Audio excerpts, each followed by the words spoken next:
ராமநாதபுரம் அருகே கடல் வழியாக இலங்கைக்கு கடத்தவிருந்த 300 கோடி ரூபாய் மதிப்பிலான போதைப் பொருட்களை கியூ பிரிவு மற்றும் போதைப்பொருள் நுண்ணறிவு பிரிவு போலீசார் பறிமுதல் செய்துள்ளனர்.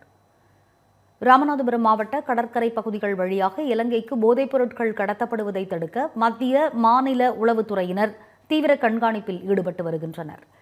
சென்னையிலிருந்து ஒரு சரக்கு வாகனத்தில் பெரும் அளவிலான போதைப் பொருட்கள் கடத்தி வரப்படுவதாக கியூ பிரிவு போலீசாருக்கு தகவல் கிடைத்துள்ளது.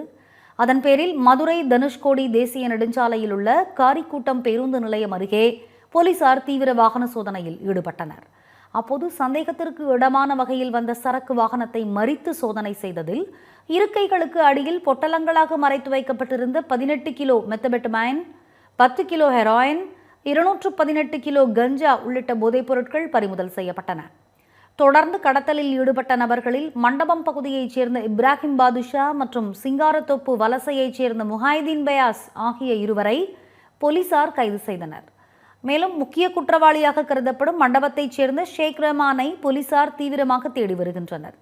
தொடர்ந்து மேற்கொண்ட விசாரணையில் போதைப் பொருட்களை சென்னையிலிருந்து சாலை மார்க்கமாக ராமநாதபுரம் கொண்டு வந்து மண்டபம் தெற்கு கடல் வழியாக நாட்டுப்படகுகள் மூலம் இலங்கைக்கு கடத்த திட்டமிட்டிருந்தது தெரியவந்தது.